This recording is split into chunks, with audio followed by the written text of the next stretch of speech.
The story we're told about economic collapse is comforting. We're told that when systems fail, everyone suffers together, that recessions are shared pain, that downturns are unavoidable storms. Tragic, but fair. That's a lie. History shows something very different. When systems break, losses are not shared evenly. They are redirected, engineered, absorbed by one group over and over again. The middle class, not the poor, who often have little left to lose. Not the elites, who write the rules after the collapse, but the people in between, the workers, the professionals, the savers, the families who did everything right. And this isn't a modern phenomenon. It's not a conspiracy. It's a pattern, one that repeats across centuries, continents, and currencies. Let's start with ancient Rome.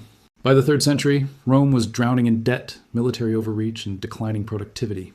The empire couldn't tax the elites without destabilizing power. It couldn't squeeze the poor any further without revolt. So it turned to the middle. Farmers were locked to their land. Tradesmen were bound to their professions. Taxes were increased again and again, not on senators, but on producers. Inflation debased the currency. Wages fell behind prices. Mobility disappeared. By the 4th century, the Roman middle class was effectively erased, absorbed into feudal dependency. Rome didn't collapse because the poor rebelled. It collapsed because the productive center was hollowed out. Fast forward to France, late 1700s. The French aristocracy paid almost no taxes. The poor survived on subsistence. The entire financial burden of the state fell on the bourgeoisie, merchants, professionals, landowners. They funded wars. They funded the court. They funded a system that excluded them from power. Inflation rose. Bread prices surged. Savings vanished. The French Revolution didn't begin because the poor were starving. It began because the middle class was ruined. Now let's move to Germany, 1923. After World War I, Germany was buried under reparations. The government chose the path that looked least painful in the short term. They printed money. At first it seemed manageable. Debts became easier to pay, employment held up, but inflation doesn't destroy wealth evenly. The rich owned land, factories, foreign assets. The poor lived paycheck to paycheck. The middle class held cash savings. Within months, their life savings were wiped out. Teachers, engineers, civil servants, people who had saved for decades saw their purchasing power evaporate. By the time inflation peaked, a lifetime of work couldn't buy a loaf of bread. The system survived, but the middle class didn't. Now jump to the United States. In 1971, the dollar was detached from gold. This wasn't framed as a collapse. It was framed as flexibility, stability, modernization. What followed wasn't immediate crisis. It was slow extraction. Wages stagnated, asset prices exploded, debt became permanent. The middle class didn't lose everything overnight. They lost it quietly. Savings lost value. Housing became unaffordable. Healthcare, education, and retirement costs surged. The poor received assistance. The wealthy owned assets that inflated. The middle absorbed the gap. Then came 2008. Banks took catastrophic risks. The financial system imploded. Who was saved? Banks were bailed out. Executives kept bonuses. Markets recovered. Who paid? Homeowners lost equity. Workers lost jobs. Pensions were raided. Savings disappeared. Again, the middle class. And here's the key insight most people miss. This is not a failure of policy. It is the function of the system. When collapse arrives, the system has only 3 choices. Destroy capital, default openly, or transfer losses. Open defaults cause panic. Elite losses cause instability. So losses are transferred downward, quietly, to the group large enough to absorb them without revolt. The middle class. They pay through inflation, through taxes, through frozen wages, through rising costs disguised as normal. They don't riot immediately. They keep working. They keep believing recovery is coming. That belief is what makes the system survivable, temporarily. But every time this happens, the same outcome follows. The middle class shrinks, trust erodes, stability becomes artificial, and the people who did everything right are left asking the same question history has asked for thousands of years. How did we pay for a collapse we didn't cause? What makes modern collapses different isn't that they stopped happening, it's that people stopped noticing them. In the past, collapse was loud. Currencies failed openly. Governments defaulted. Armies marched. Today, collapse is quiet. And that's not an accident. Modern systems learned that panic is dangerous, but slow erosion is manageable. So instead of letting systems fail visibly, they learned how to transfer losses invisibly. And once again, the middle class became the perfect target. The most important tool is inflation. Inflation doesn't look like confiscation. It doesn't arrive with force. It doesn't require legislation. It just slowly changes what money can buy. In the 1970s, United States, inflation averaged over 7% for an entire decade. Wages rose, but never fast enough.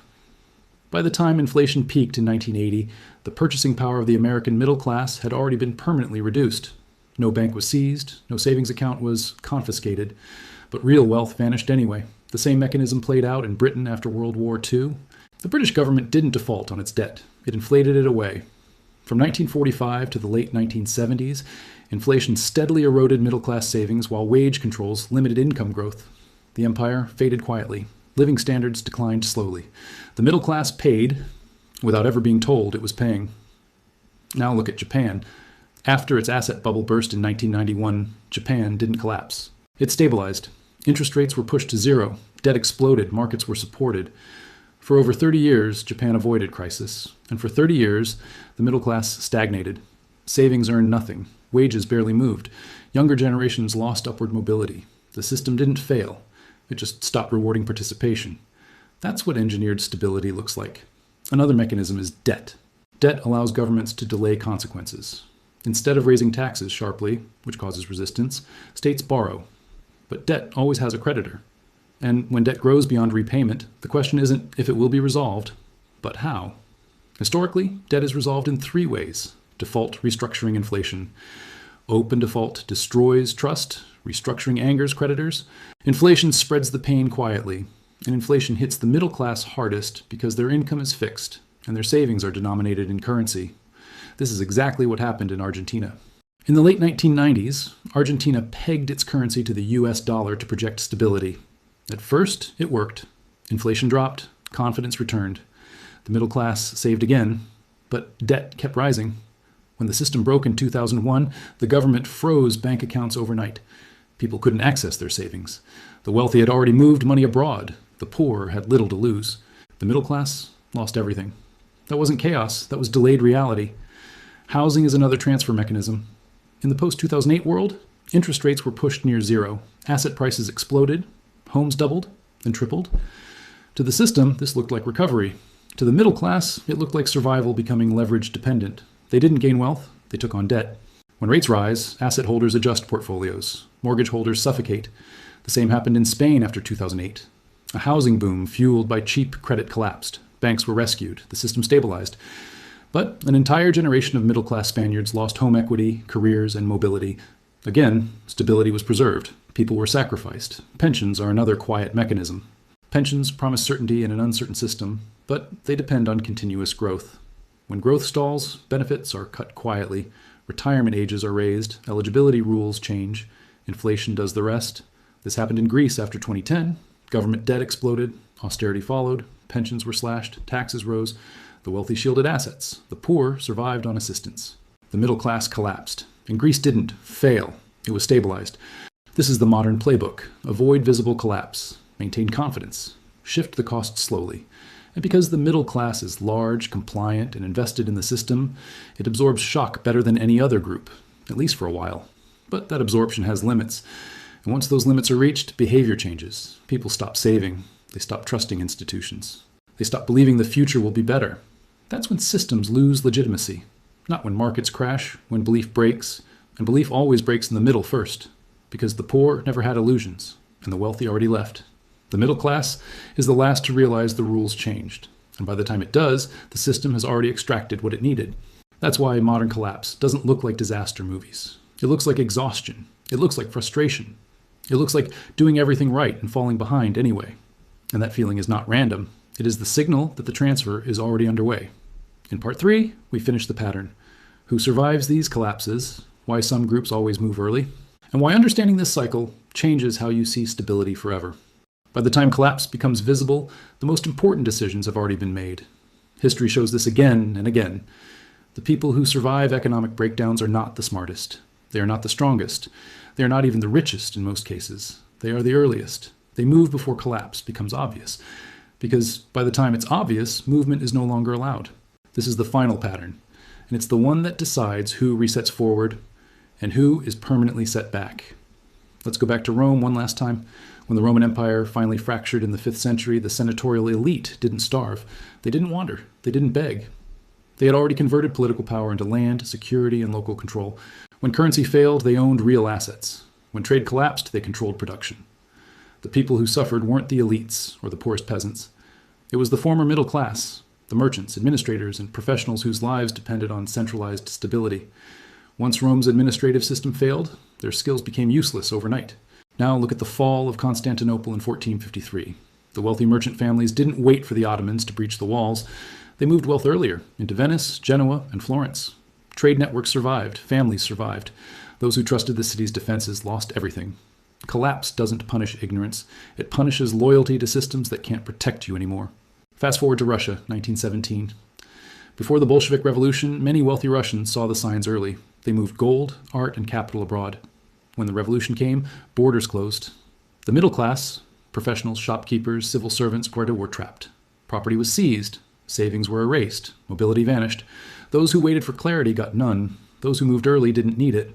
Now consider Germany again, but after World War II. During the hyperinflation of 1923, people who survived best weren't those with money. They were those with assets, skills, and flexibility. Farmers could trade food. Craftsmen could barter. Middle-class professionals with savings were wiped out.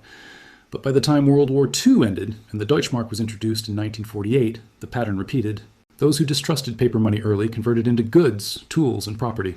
Those who trusted savings were reset to zero. Every cycle looks different, but the survival traits remain identical. Early awareness, low dependence on promises, minimal exposure to centralized failure. Now look at the Soviet Union. In the late 1980s, the system looked stable on paper. Jobs existed. Prices were fixed. The state promised security, but insiders knew the truth. They acquired real assets. They built foreign connections. They prepared exits. When the Soviet Union collapsed in 1991, currency became worthless almost overnight. Pensions disappeared. Savings vanished. The middle class, engineers, teachers, administrators, fell into poverty. The people who adapted early became oligarchs. The people who waited became statistics. Now bring this pattern forward. In every modern collapse, Argentina 2001, Greece 2010, Lebanon 2019, the same outcome appears. Those who trusted institutions lost access to money. Those who diversified early retained mobility. Those who believed stability was permanent were immobilized. Those who understood instability was structural survived. This isn't about greed. It's about positioning. Collapse doesn't reward morality. It rewards preparation. And here's the uncomfortable truth most people never want to hear. The middle class waits too long because it believes the system will protect it. That belief is exactly what makes it expendable. Systems protect themselves first. Institutions protect legitimacy second. People come last. And the middle class, productive, compliant, hopeful, becomes the buffer. Once the buffer is exhausted, the system either restructures or breaks completely. But by then, the opportunity to act is gone. This is why the final phase before collapse always feels confusing. Markets may still function. Governments may still speak confidently. Life may still look normal. But trust quietly drains away. People stop believing effort guarantees outcomes. They stop believing savings equal security. They stop believing tomorrow will reward today. That is not a cultural shift. It is a systemic signal. History shows that when belief collapses, systems follow, not the other way around. This is why the most dangerous phrase before every collapse is, things are stable again. Stability does not mean health. Stability often means suppression. And suppression always creates pressure. The middle class always pays because it sits exactly where pressure is released. That is not pessimism. That is pattern recognition. Understanding this doesn't mean panic. It means clarity. It means recognizing that systems don't owe you continuity, only participation. And participation comes with risk when rules change silently. If you've watched this far, you already understand something most people never will. You're not here for comfort. You're here for awareness. And awareness is the only advantage history consistently rewards. If you want to keep understanding how collapses actually unfold, not how they re-explained after the fact, then subscribe. Not because this channel predicts dates or disasters, but because it teaches you how to recognize when the story you are being told no longer matches the structure underneath. History doesn't warn loudly, it whispers first. And the people who listen early never have to scramble when everyone else finally hears the noise.